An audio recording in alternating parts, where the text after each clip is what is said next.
Hello, welcome to Webinar Wednesday, sponsored by the American Society for the Positive Care of Children. I'm Dr. Tina McMecken, Acting Executive Director. Joining me today, we have Gabe Lowy. Gabe, why don't you introduce yourself? Thank you, Tina, and thanks for having me on. I'm delighted to be with you. I was a technology analyst for many years before starting my own consulting practice 6 years ago to help tech companies craft and tell their stories to investors. That's called investor relations. I'm really a content and marketing guy at heart. Then about 2 years ago, I met a career educator who had started teaching about bullying at her high school. I happen to do a lot of volunteering with kids, and the more research I did into the impact that social media, gaming, and other apps was having on kids' mental health and safety, the more involved I got with her. So a little over a year ago, I gave up my consulting practice to do this full time, and I spent all of last year single-handedly writing an entire digital citizenship program. After helping to launch it, I left that venture last month to focus on something new. Awesome. Well, here at the American SPCC, our focus is on the concept of positive parenting.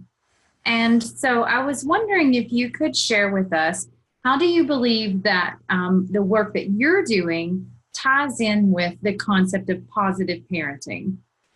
Well, that's a great question, Tina. The new quote-unquote talk to have with teens and tweens these days is digital citizenship. But to be successful, it's got to be a dialogue. This generation of digital natives is much savvier and more informed than their predecessors because the answer to every question they could think of is just a click or two away. But while drugs, alcohol, and sex have always been siren songs for teens and preteens, the hook of the digital age, FOMO, or fear of missing out, is far more powerful and damaging. So I suggest taking the following approach when talking to teens and having this, quote, digital citizenship talk.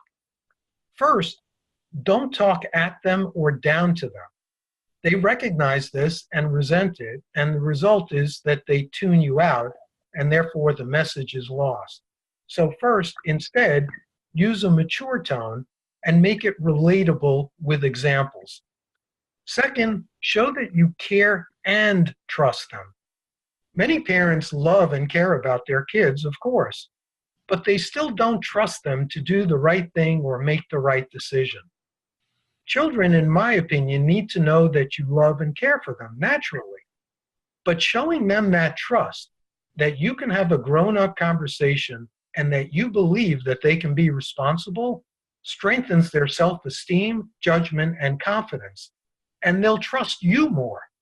If they see and feel that you care and it's genuine and that you are placing trust in them, they're more likely to be open to being educated on digital citizenship to learn what they need to know to earn your trust. And they'll also trust you enough as a source or a go-to person if they feel insecure or are having problems, particularly online.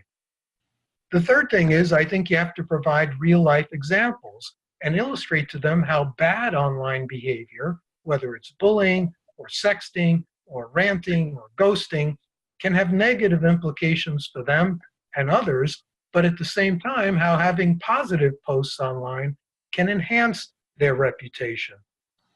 The fourth thing, I think, is to use what I call empathetic straight talk. Don't sugarcoat it.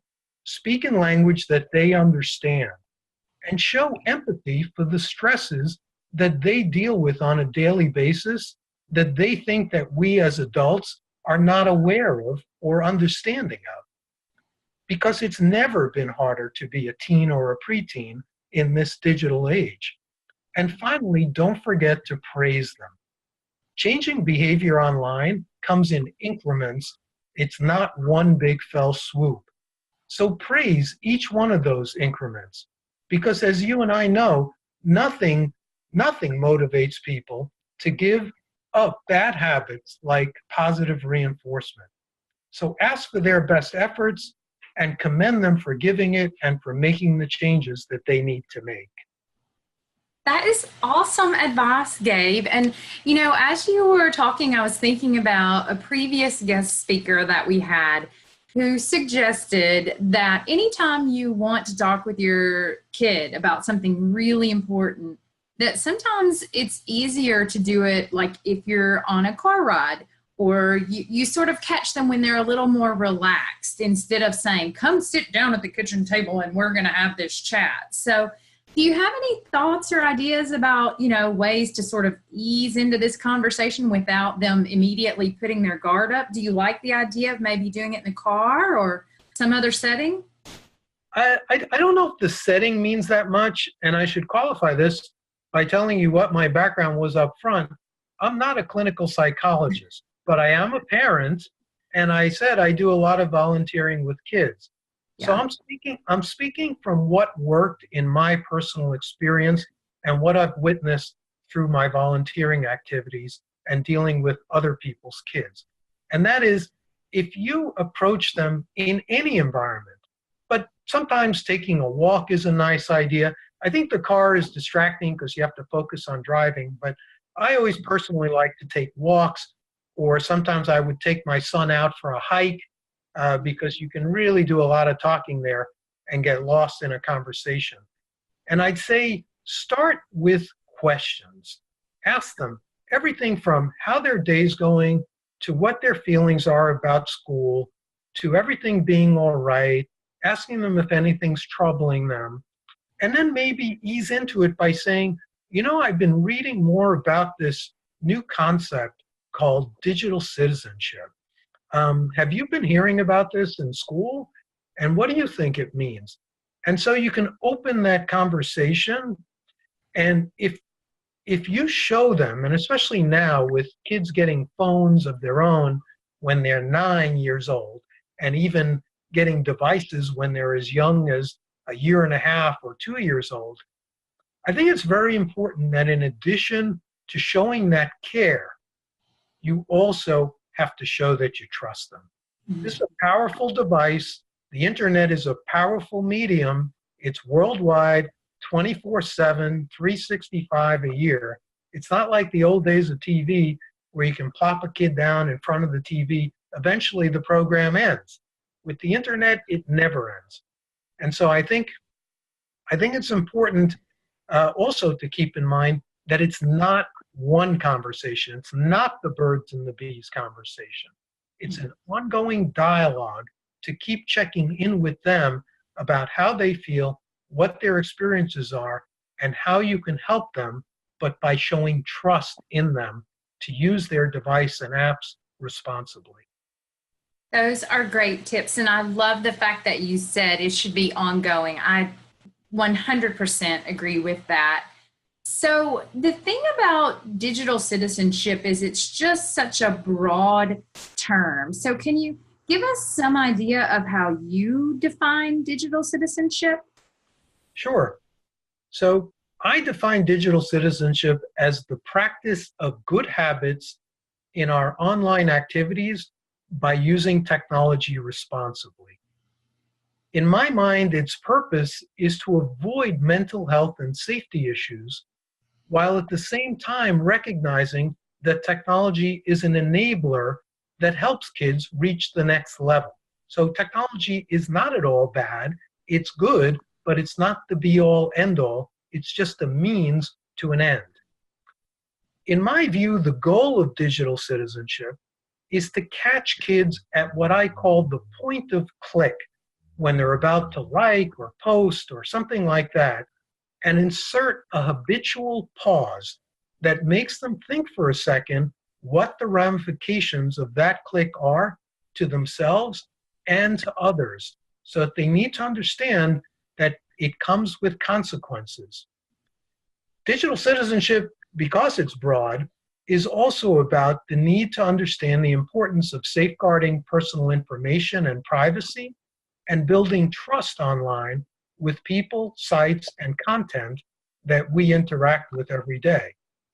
I'd say think of it as seatbelts for the digital highway. Because I mentioned the internet is a powerful thing. They've got a smartphone. Many of them have smartphones in their hands, or they're getting devices from school. So good digital citizenship reinforces the old Spider-Man slogan: with great power comes great responsibility. I love it. Well, so what do you think makes someone a good digital citizen? And try to give us a very specific example if you can. Okay, so I think my new guide called Best, capital BEST, Practices can help define that. So BEST first starts for B for behavior. And this is how to behave online. And this promotes building emotional intelligence because kids start learning this at much younger ages than many parents even recognize. And to avoid mistakes like bullying or sexting or ranting or ghosting, and instead crafting a positive reputation. So good online behavior. The E stands for esteem. By understanding that your worth is not tied up in likes, shares, followers, or friends, but instead it's your strong character and the positive posts that you make and the reputation that follows that. And that helps build their esteem. The S stands for safety. And this is about awareness, like guarding personal information, managing privacy settings to limit tracking and manipulation by various types of apps companies, putting their phone away when full attention is required, and watching out for scams and creeps online, because there are a lot of both, as we know. And then the T stands for building trust online with the websites, the people, and the content that we encounter. And this promotes using what I call the 3 V's detector to make sure about the validity, the veracity, and the verifiability of who and what we encounter online. The bottom line is that the guide promotes the idea that we should always try to be our best selves, online and off. That is amazing. I love the acronym and I love the 3 V's. That is so smart.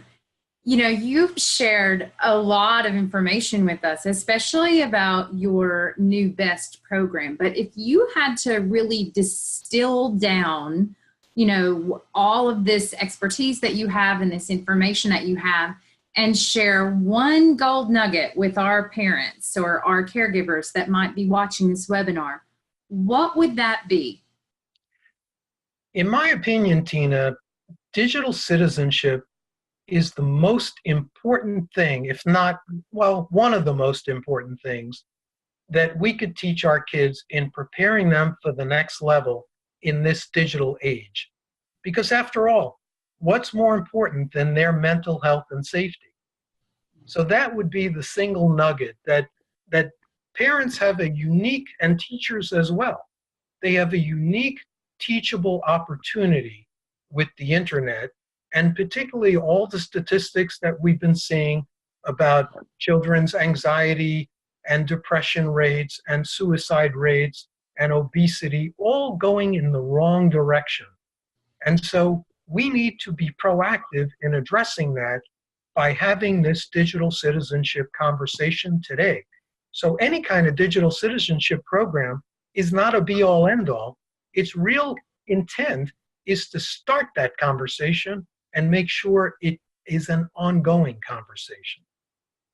Agree. Thank you. That is a wonderful nugget of gold for our people who may be watching this. And so you. the last question I have for you is, what are you doing next? We would love to know about your future plans, how people might contact you for more information about the BEST program. Feel free to share anything that's coming up that's interesting. Okay, well, thank you. I'm currently in a bit of a stealth mode. I'm writing a new digital citizenship program based on my best practices guide that I mentioned earlier. And I've started putting a team together, so stay tuned. But in the meantime, anyone who wants to contact me can do so on LinkedIn or on Twitter at Gabriel Lowy1, or contact me right now through my Gmail, which is GD like dog, LOWY 77 at gmail.com. Got it. Well, you have been a fantastic guest speaker, and we're honored and delighted that you spent time with us today. Thank you so much, Gabe. It was our distinct pleasure. Thank you, Tina. It was my pleasure and privilege to be here with you. Well, I hope we get to talk to you again soon. Thank you, Gabe. Take Have care. a good afternoon. You too. Bye-bye.